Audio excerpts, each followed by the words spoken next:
So hello everyone, चलिए discuss कर लेते हैं नेक्स्ट प्रैक्टिस क्वेश्चन बॉटनी के।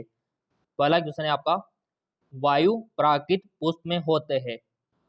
ऑप्शन है स्मॉल स्मूथ स्टिग्मा, यानी कि छोटी चिकनी वर्तिकाग्र, या फिर स्टिग्मा इज शॉर्ट, या फिर लार्ज आपका स्टिग्मा, या फिर रंगीन सुंदर पुष्प वायु प्राकृत पुष्प में होते हैं। बहुत अच्छा क्वेश्चन है, बहुत ही प्यारा क्वेश्चन है। देखो, समझने वाली बात है, वायु प्राकृत, तो यहां पर अगर परागण वायु से हो रहा है, एयर के माध्यम से हो रहा है, तो इसमें कौन सा गुण पाया जाएगा पुष्प में?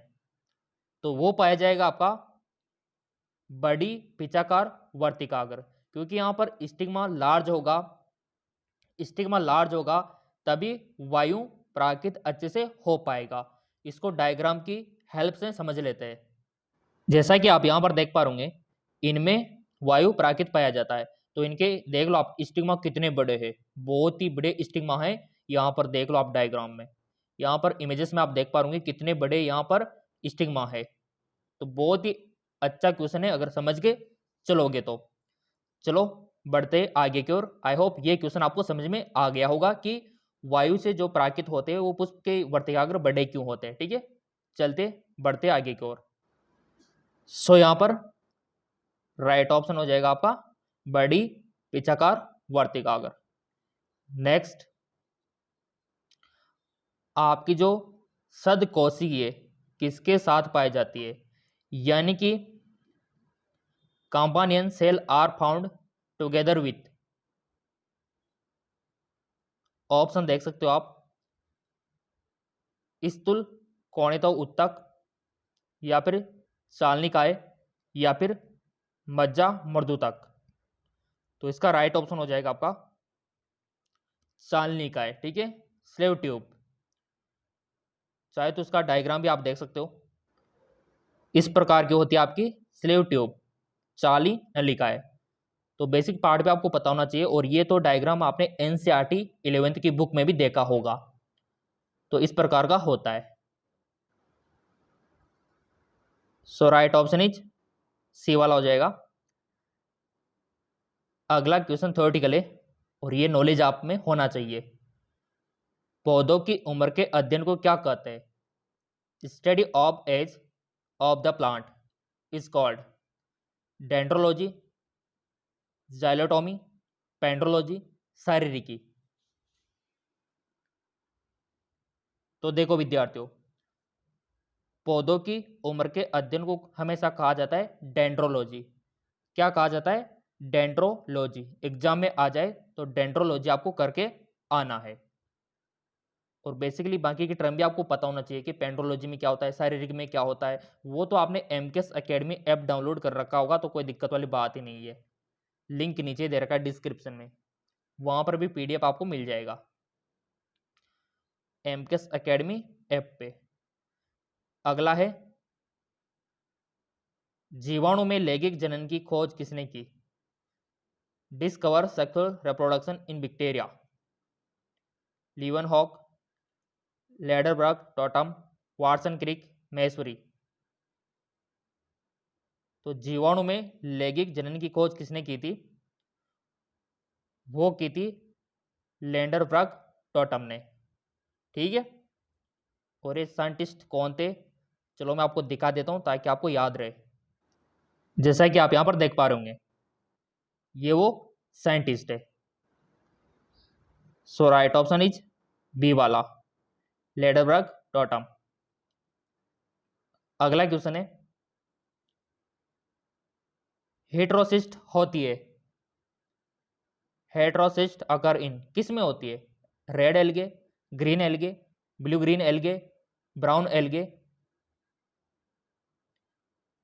हेटेरोसिस्ट किस में होती है?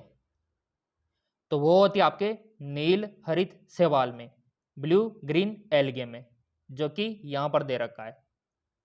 और ब्लू ग्रीन एल्गे तो आपने अवश्य देखा होगा, कहीं ना कहीं पर तो आपने देखा होगा। इवन आपके आसपास भी ग्रीन, जो आपका ब्लू ग्रीन एल्गे है वो होगा। चलो इसको इमेजेस की सहायता से समझ लेते हैं। ये होता है आपका नील हरित शैवाल, देख लो आप। आपके आसपास गांव में, शहर में छोटा मोटा तालाब होगा ना, तो वहां पर पानी भरा रहता होगा, तो इस प्रकार का ग्रीन ग्रीन हो जाता होगा ऊपर। तो ये आपका नील हरित शैवाल होता है। इधर देख लो आप, इस प्रकार का हरा हरा छा जाता है, इसी को नील हरित शैवाल बोलते हैं। अब आप बोले सर इसमें हेटेरोसिस्ट कहाँ पर दिखेगा, तो देखो विद्यार्थियों, इसको देखना होगा माइक्रोस्कोप में, यानी कि थोड़ा सा यहाँ से हमको नील हरित शैवाल लेकर जाना होगा लैब में, और वहां पर माइक्रोस्कोप में देखना होगा। जैसे ही माइक्रोस्कोप में हम देखेंगे इस प्रकार का हमको दिखाई देगा। तो यहाँ पर हमको इस प्रकार की संरचना दिखेगी, इस प्रकार की, तो इन्हीं को हेटेरोसिस्ट बोलते हैं, जो कि नील हरित शैवाल में पाई जाती है। इसके अलावा यहाँ पर दूसरा नाम भी याद रखना, ये सीट का क्वेश्चन यहीं से भी बन सकता है कि उसके अलावा और क्या पाया जाता है, तो ऐसे समझना होता है क्वेश्चन को। तो यहाँ पर नील हरित शैवाल में ये पाया जाता है। ठीक है, चलिए बढ़ते आगे की ओर। ओके, नील हरित शैवाल। अगला, जीवाणु में श्वसन होता है, site of respiration in bacteria. जीवाणु में श्वसन होता है माइटोकॉन्ड्रिया में, मीजोसोम में, गोल्जी काय में, केंद्रक में। बताइए, बहुत ही आसान क्वेश्चन है, बहुत ही। तो वो होता है मीजोसोम में, याद रखना अगर नहीं है तो। मीजोसोम में क्वेश्चन बन सकता है अगेन एंट्रेंस एग्जाम में, मीजोसोम में। और मीजोसोम तो आप जानते होंगे, अगर नहीं जानते तो थोड़ा सा आपको डायग्राम दिखा देते ताकि आप जान जाओ। यहां पर आप देख पा रहे मीजोसोम, ये देखिए मीजोसोम, ये देखिए आपका कैप्सूल होता है, सेल वॉल होती है, फ्लैजिला होता है, ठीक है, प्लाज्मेट होता है, बैक्टीरिया में ये सब होते हैं। इधर डायग्राम काफी हेल्पफुल है आपका, ये मीजोसोम देखो आप, इस प्रकार का होता है। और बैक्टीरिया में और क्या होता है, फ्लैजिला ये होता है, ठीक है। तो ये आपका मीजोसोम इस प्रकार से होता है, जो कि रेस्पिरेशन में योगदान देता है। ठीक है, तो राइट ऑप्शन मीजोसोम। अगला, आवर्त बीजी पौधे का भ्रूणपोष होता है, एंडोस्पर्म ऑफ एंजियोस्पर्म प्लांट। आवर्त बीजी पौधे का भ्रूणपोष होता है, त्रिगुणित, द्विगुणित, एकल गुणित, बहुगुणित। और यहां पर समझना जरूरी है आवर्त बीजी को पहले। तो आपकी नॉलेज के लिए हम बता दें कि आवर्त बीजी पौधे का जो भ्रूणपोष है वो त्रिगुणित होता है। क्या होता है, त्रिगुणित। और यहां पर समझना इंपॉर्टेंट होता है आवर्त बीजी और अनावर्त बीजी। तो आवर्त बीजी तो आपको पता होगा, जिनके बीज जो है, सीड्स जो है क्लोज होते हैं, ठीक है। और नग्न बीज यानी कि जिम्नोस्पर्म, उनमें नग्न बीज यानी कि बीज बाहर ही आपको दिख जाएंगे। चलो मैं आपको डायग्राम की मदद से समझाने की कोशिश करता हूँ, क्योंकि बहुत सारे को पता ही नहीं होता कि आवर्त बीजी क्या होते हैं, अनावर्त बीजी क्या होते हैं, जिम्नोस्पर्म क्या होता है, एंजियोस्पर्म क्या होता है। अगर आपको यही पता नहीं है तो फिर आगे के क्वेश्चन कैसे कर पाओगे। तो इनको समझ लेते हैं। जैसा कि आप यहाँ पर देख पा रहे होंगे, तो इसको देखने के बाद आपको क्या लगता है कि ये जिम्नोस्पर्म है या फिर एंजियोस्पर्म है? बताओ क्या लगता है आपको? ऑब्वियसली बात है, ये आपका एंजियोस्पर्म है, क्योंकि इसमें सीड्स अंदर की ओर क्लोज आपको देखने को मिलेंगे। ठीक है, पूरे पूरे जो ओवल से पूरे अंदर आपको देखने को मिलेंगे, कोई भी पार्ट इसका बाहर नहीं है, इसे क्लोज है, मतलब ये पूरा का पूरा सिस्टम। जबकि दूसरी ओर जो जिम्नोस्पर्म को देखोगे ना, तो आपको सब बीज वगैरह सब नग्न बीज मिलेंगे। इधर देखो आप, बाहर ही खजूर हो गया, पाइनएप्पल हो गया, है ना। इसके अलावा काफ़ी सारे ऐसे हैं, ये सब किस में आते हैं, नग्न बीज यानी कि जिम्नोस्पर्म में, ये भी। और जब ये वाला एंजियोस्पर्म में आता है, गुड़हल हो गया। तो ऐसे बेसिक नॉलेज आपको पता होना चाहिए, और यहाँ तक कि इनके पार्ट पे आपको पता होना चाहिए कि स्टिग्मा कौन सा होता है, ये ऊपर वाला होता है, स्टाइल कौन सा होता है, ये वाला होता है, ओवेरी कहाँ पर होता है, यहाँ पर होता है गुड़हल में, ओवल यहाँ होता है, ठीक है। तो ये बेसिक पार्ट भी आपको पता होना चाहिए। एंथर इनको बोलते हैं, फिलामेंट इनको बोलते हैं, स्टिग्मा इनको बोलते हैं। तो ये बेसिक नॉलेज भी आपको होना चाहिए। सो यहाँ पर जो आवर्त बीज है उसमें त्रिगुणित होता है, ठीक है, भ्रूणपोष। अगला, स्पायरोगायरा का क्लोरोप्लास्ट होता है, क्लोरोप्लास्ट ऑफ स्पायरोगायरा, कप जैसा, सर्पिल, कुंडलिन, बेलनाकार। तो यहाँ पर सबसे पहले समझना जरूरी है स्पायरोगायरा को कि स्पायरोगायरा होता क्या है। तो स्पायरोगायरा को चलो देख लेते हैं ताकि अच्छा आपको समझ में आए, क्योंकि हमारा उद्देश्य भी यही कि आपको हर क्वेश्चन का आंसर आपको समझ में आए ताकि आप आगे बढ़ सको। और वैसे आपने चैनल को सब्सक्राइब कर ही रखा है, बेल आइकन पर प्रेस कर ही रखा है, तो बिल्कुल भी चिंता आपको नहीं करनी है, पूरी तैयारी आपकी करवाई जाएगी। तो चलो स्पायरोगायरा को समझ लेते कि होता क्या है स्पायरोगायरा। जैसा कि आप यहाँ पर देख पा रहे, ये आपने कहीं ना कहीं पर देखा होगा, आपके आसपास भी देखा होगा, बट आपको पता नहीं है इसका नाम की होता क्या है। तो ये होता है स्पायरोगायरा, इस प्रकार पत्रों के ऊपर। और ये जो स्पायरोगायरा है यहाँ पर भी देख सकते हो, इस प्रकार का इतना खतरनाक होता है स्पायरोगायरा, इतना जाड़ा होता है ये, इतना घना होता है ये।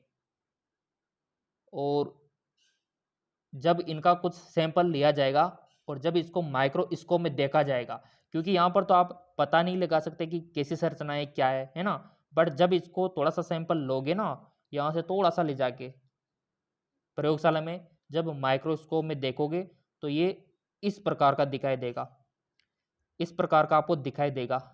तो यहाँ पर समझने वाले समझ गए कि इसका आकार क्या है। देख लो आप, ऐसे सर्प की जैसे, ऐसे से आपको मिलेगा ये, ऐसे। तो इंटेलिजेंट विद्यार्थी समझ गए कि कौन सा आकार है। और इसके कुछ पार्ट भी है, ये डायग्राम में आप देख सकते हो। ये आपका स्पायरोगायरा जो कि अभी हम नंदी से लेकर आए थे उठा के, उसकी संरचना। ये सेल वाल देख लो, क्लोरोप्लास्ट ऐसा होता है, इसमें क्लोरोप्लास्ट ही अंदर पूरा पूरा क्लोरोप्लास्ट। तो क्वेश्चन भी तो यही पूछा था कि ये क्लोरोप्लास्ट है ना, उसकी संरचना कैसी है। तो मेरे को तो यहाँ पर सर्पिलाकार लग रही है, देख लो आप, सर्पिलाकार। तो आंसर भी मैं तो यही करके आऊंगा, सर्पिलाकार। तो चलो मैंने भी कर दिया सर्पिलाकार, और जब आंसर की देखी तो आंसर भी सही निकला, सर्पिलाकार। समझ के पढ़ेंगे तो सब सही जाएगा, सिंपल सी बात है। अगला, किस वर्ग में जननांग एक कोशिके होते हैं? In which class the reproductive organ are unicellular? अनावर्त बीजी, टेरिडोफाइटा, थैलोफाइटा, साइलोफाइटा। किस वर्ग में जननांग एक कोशिके होते हैं? और हर एक वर्ग आपको पता होना चाहिए, पढ़ रखा होगा आपने, ब्रायोफाइटा, टेरिडोफाइटा, थैलोफाइटा। तो मैं आपको बता दूं, जो एक कोशिका के जनांग होते वो होते थैलोफाइटा में। किसमें होते? थैलोफाइटा में। अब थैलोफाइटा में कौन कौन से आते प्लांट्स वो देख लेते हैं। जैसा कि आप यहाँ पर देख पा रहे होंगे, यह है आपका थैलोफाइटा समूह। वल्वा हो गया, कारा हो गया, ठीक है। इसके अलावा यहाँ पर आप क्लोडोफोरा हो गया, ये सभी थैलोफाइटा में आते हैं। ब्रायोफाइटा में क्या आता है फिर? ब्रायोफाइटा में फ्रन आता है, ठीक है, मॉस आता है। तो इस प्रकार हर एक का अपना अपना एक ग्रुप होता है, और उसमें आपको पता है कि कुछ पौधे रखे हुए होते हैं। क्लासिफिकेशन तो पढ़ा होगा ना पादप का, तो सब कुछ आपको पता होगा। तो एग्जाम्पल आपको पता होना चाहिए। क्वेश्चन में यहाँ पर आपको दे रखे होंगे 4 ऑप्शन, उन्हीं में से आपको चूज करना होगा एग्जाम में। तो थैलोफाइटा को तो याद रख लो, कम से कम 3 तो याद रख लो, क्या पता इन्हीं से काम बन जाए आपका। चौथा पता हो या ना हो, ये 3 पता है ना, तो चौथा ऑटोमेटिक आ जाएगा आपको। जैसे कि क्वेश्चन बन जाए कि निम्न में से कौन सा थैलोफाइटा का एग्जाम्पल नहीं है, तो ये 3 पता है, चौथा कुछ भी आ जाए तो आप उसी को करोगे कि हाँ वो नहीं है, बाकी ये 3 तो है। तो ऐसे भी क्वेश्चन बन जाता है। क्लियर? ओके, तो थैलोफाइटा में होता है। अगला, जाति व्रत क्या है? What is phylogeny? तो हर एक बच्चे को पता है कि जाति व्रत क्या होता है। वो होता है आपके जीव के विकास का इतिहास, history of the development of organism. जीव के विकास का इतिहास ही क्या होता है? जाति व्रत होता है। ये हो जाएगा ऑप्शन सी, जीव के विकास का इतिहास को बोलते हैं। अगला क्वेश्चन, सबसे छोटे आवर्त बीजी पौधे का नाम बताना है। Name the smallest angiosperm. Smallest angiosperm, question को समझना, स्मॉलेस्ट एंजियोस्पर्म की बात हो रही है, ना कि जिम्नोस्पर्म की।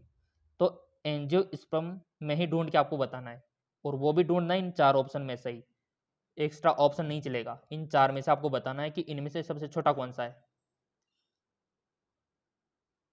तो वो है आपका लेमना स्पीसीज। क्या है? Lemna species. अब आप बोलेंगे सर ये लेमना क्या होता है, तो अवश्य दिखाएंगे, क्योंकि जब आप हमारे पास आए हो तो पूरा आपको समझाकर जाएंगे। लेमना जो होता है बहुत ही छोटा प्लांट होता है। चलो इसको देख लेते। जैसा कि आप यहाँ पर देख पा रहे, ये है आपका लेमना स्पीसीज। और जब आप कहीं ना कहीं पर घूमने गए होंगे तो कहीं ना कहीं पर आपको इस प्रकार के पानी में अवश्य देखने को मिले होंगे छोटे छोटे प्लांट्स। तो वो क्या था? वो आपका लेमना स्पीसीज ही था। तो यहां पर देख लो कितना छोटा है ये, और जूम करके देखें तो बहुत ही छोटे छोटे प्लांट होते हैं ये। क्लियर? इसी कारण आवर्तबीजी पौधों का जो सबसे छोटा है ना, वो लेमना स्पीसीज। अगला है आपका विख्यात भारतीय पुराणवस्तु शास्त्री कौन थे? तो वो थे आपके बिरबल साहनी।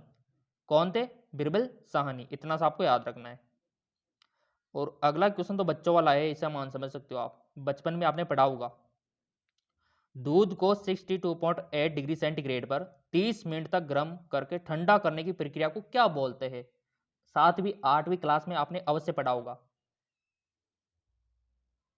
इस प्रोसेस से क्या होता है, बैक्टीरिया मर जाते हैं और दूध अच्छा हो जाता है, बैक्टीरिया फ्री हो जाता है। तो इस प्रोसेस को बोलते हैं पाश्चीकरण। क्या बोलते हैं? पाश्चीकरण। याद रखना, दूध को गर्म करके ठंडा करने वाली प्रोसेस, पाश्चीकरण। नेक्स्ट,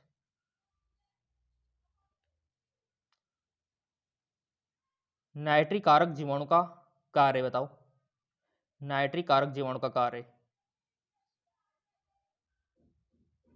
जो नाइट्रिक कारक जीवाणु होते हैं उनका फंक्शंस आपको बताना है। Functions of nitrifying bacteria.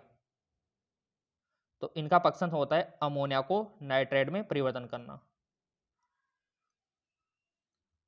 Ammonia को नाइट्रेट में परिवर्तन करना।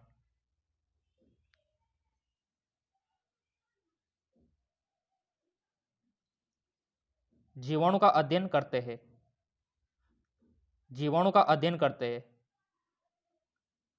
एस्कोमाइसिटीज, मिक्सोमाइसिटीज, फाइकोमाइसिटीज या फिर साइजोमाइसिटीज। बैक्टीरिया आर स्टडी अंडर, किसके अंडर में करते हैं जीवाणु का अध्ययन? तो वो करते हम साइजोमाइसिटीज में। किसमें? साइजोमाइसिटीज। लिख के रख लो। और वैसे अगर आपने एमकेएस एकेडमी ऐप डाउनलोड कर रखा होगा तो वहां पर तो कोर्स खरीद रखा होगा तो पीडीएफ ऑलरेडी मिल जाएगा आपको। अगला, कोशिका भित्ति अनुपस्थित होती है, cell wall is absent in. किसमें अनुपस्थित होती है? डायरेक्ट क्वेश्चन बनता है ये। कोशिका भित्ति किसमें अनुपस्थित होती है? माइकोप्लाज्मा में, जीवाणु में, कवक में, साइनोबैक्टीरिया में। समझने वाला क्वेश्चन है, बहुत सारे विद्यार्थी गलत करके आते हैं इसको। बहुत सारे विद्यार्थी ऐसे जो बैक्टीरिया पे टिक करके आते हैं, बट ऐसा गलती आपको नहीं करनी है। तो इसका राइट ऑप्शन हो जाएगा माइकोप्लाज्मा। माइकोप्लाज्मा एक ऐसा जीव है, सबसे छोटा कोशिका भी बोल सकते हो आप इसको। ठीक ठीक है ना, माइकोप्लाज्मा। और सेल वॉल भी इसमें नहीं पाई जाती। अब आप बोलेंगे बहुत सारे विद्यार्थी, सर थोड़ा सा दिखाओ देखे क्यों नहीं पाई जाती, क्या पता पाई जाती हो। तो दिखाई देते चलो आपको, ताकि आपको भी यकीन हो जाए। जैसा कि आप यहां पर देख पा रहे, ये है आपका माइकोप्लाज्मा। तो इसमें पहले देख लेते क्या क्या पाया जाता है। तो प्रोटीन है इसमें, डीएनए भी पाया जाता है, राइबोसोम भी पाया जाता है, आरएनए भी पाया जाता है, साइटोप्लाज्म भी पाया जाता है, सेल मेम्ब्रेन भी पाई जाती है। जबकि यहाँ पर सेल वॉल नहीं पाई जाती। सेल वॉल नहीं पाई जाती, कोशिका भित्ति नहीं पाई जाती, क्योंकि है नहीं इसमें। और ऊपर भी लिखा हुआ है नो सेल वॉल, यानी कि सेल वॉल, कोशिका भित्ति नहीं पाई जाती है माइकोप्लाज्मा में। सबसे छोटा जीव विद कोशिका भी यही है, माइकोप्लाज्म। बहुत इंपॉर्टेंट है, यहाँ से क्वेश्चन बनता है। तो इसमें कोशिका भित्ति नहीं पाई जाती। इसी वजह से इसका राइट ऑप्शन यहाँ पर माइकोप्लाज्मा हो जाएगा। विषाणु की खोज किसने की थी? डिस्कवर वायरस, डार्विन, कुराना, रोबोटोव, इवानोव्स्की। विषाणु की खोज किसने की थी? तो वो की थी आपके इवानोव्स्की ने। ठीक है, इवानोव्स्की ने। अगला, प्रोकैरियोटिक तथा यूकैरियोटिक में मुख्य अंतर आपको बताना है। The main different between prokaryotic और यूकैरियोटिक। 4 ऑप्शन आपके सामने है। प्रोकैरियोटिक और यूकैरियोटिक में डिफरेंट आपको बताना है, अंतर आपको बताना है। कोशिका कला प्रोकैरियोटिक में अनुपस्थित होती है, यूकैरियोटिक में उपस्थित होती है, या फिर केंद्रक कला प्रोकैरियोटिक में अनुपस्थित होती है, यूकैरियोटिक में उपस्थित होती है। तो ये तभी आपको पता होगा जब दोनों की संरचना आपको पता होगी। तो मैं आपको बता देता हूँ, जो केंद्रक कला होती है ना, वो प्रोकैरियोटिक में अनुपस्थित होती है, केंद्रक कला, जबकि यूकैरियोटिक में पाई जाती है। ये मेन अंतर है। केंद्रक कला है ये यूकैरियोटिक में पाई जाती है, जबकि प्रोकैरियोटिक में नहीं पाई जाती। और जब आप इसका डायग्राम देख लोगे तो और भी क्लियर हो जाएगा। जैसा कि आप यहाँ पर देख पा रहे होंगे, ये है आपकी प्रोकैरियोटिक कोशिका और नीचे वाली यूकैरियोटिक कोशिका। तो दोनों को देखो आप, साइटोप्लाज्म दोनों में पाया जाता है, राइबोसोम दोनों में पाया जाता है, प्लाज्मा मेम्ब्रेन दोनों में पाई जाती है, यानी कि सेल मेम्ब्रेन दोनों में पाई जाती है। क्लियर? अब अंतर क्या है? फ्लैजिला केवल प्रोकैरियोटिक में ही पाया जाता है, जबकि यूकैरियोटिक में नहीं पाया जाता। और जो गोल्जी बॉडी वगैरह है, ये सब इसमें पाई जाती है, यूकैरियोटिक में, इसमें नहीं पाई जाती। और जो यहाँ पर न्यूक्लियर मेम्ब्रेन केंद्रक झिल्ली है, वो इसमें पाई जाती है, जबकि इसमें नहीं पाई जाती। तो ये हो गया सबसे बड़ा अंतर। केंद्रक झिल्ली इसमें नहीं है, जबकि इसमें केंद्रक झिल्ली है। इतना सा आपको पता रखना है। तो ये डायग्राम काफी इंपॉर्टेंट है, यूकैरियोटिक का और प्रोकैरियोटिक का। प्रोकैरियोटिक में फ्लैजिला है, जबकि इसमें नहीं है। इसमें केंद्रक झिल्ली है, जबकि इसमें केंद्रक झिल्ली नहीं है। तो यही बहुत बड़ा अंतर इन दोनों में पाया जाता है। सो इसी वजह से इसका राइट ऑप्शन केंद्रक कला प्रोकैरियोटिक में अनुपस्थित होती है, और जबकि इसमें उपस्थित होती है। ये इसका राइट ऑप्शन हो जाएगा बी वाला। नेक्स्ट, निम्न में से किस पादप की कोशिका में लाइसोसोम होता है? तो वो होता है इसका न्यूरोस्पोरा में। अब यहां पर आप बोलेंगे न्यूरोस्पोरा क्या होता है, तो न्यूरोस्पोरा को देख लेते हैं। जैसा कि यहां पर आप देख पा रहे होंगे, ये है आपका न्यूरोस्पोरा। इस प्रकार का होता है आपका न्यूरोस्पोरा। क्लियर? नेक्स्ट, ए कोडोन में कितने न्यूक्लियोटाइड पाए जाते हैं? How many nucleotide present in A codon? Codon आपने जेनेटिक्स में अवश्य पढ़ा होगा कि ए कोडोन में कितने न्यूक्लियोटाइड पाए जाते हैं, और स्टार्टिंग कोडोन भी आपको पता होना चाहिए, स्टॉप कोडोन भी आपको पता होना चाहिए। तो ऑप्शन है 1 2 3 4। तो ए कोडोन में हमेशा 3 ही न्यूक्लियोटाइड पाए जाते हैं। कितने? 3 ही न्यूक्लियोटाइड पाए जाते हैं। कैसे? चलो इसको भी समझ लेते हैं। जैसा कि आप यहां पर देख पा रहे हैं, यह है आपका कोडोन। ठीक है, इस प्रकार का 3 का होता है कि नहीं होता है? 3 का समूह होता है, 3 का ही होता है, देख लेना आप। जैसे कि आपका स्टॉप कोडोन UAA, तो ये 3 का ही है, और ये भी 3 का ही है। ये 3 से मिलकर बना है, देखो ये न्यूक्लियोटाइड। तो यहाँ पर 3 ही इसका राइट ऑप्शन होगा। आप भी यहाँ पर देख सकते हो 3 का ग्रुप होता है इनका, और 3 ग्रुप मिलकर ही एक कोडोन यहाँ पर बनाते हैं। सो इसी कारण इसका जो राइट ऑप्शन है सी वाला 3 हो जाएगा। काफ़ी सारे विद्यार्थियों के कमेंट भी आ रहे थे और अधिक मल्टीपल चॉइस क्वेश्चन हमको चाहिए, तो चलो इसका प्रोसेस मैं आपको दिखा देता हूँ। गूगल प्ले स्टोर पे आना है, सर्च करना है एमकेएस एकेडमी। ठीक है, एमकेएस एकेडमी आपको सर्च करना है, डाउनलोड कर लेना है इसको, और यहाँ से कोर्स बाय कर रखा होगा तो काफ़ी सारे डायग्राम PDF वगैरह सब आपको यहाँ पर मिल पाएंगे। लिंक नीचे डिस्क्रिप्शन में दे रखा है। धन्यवाद।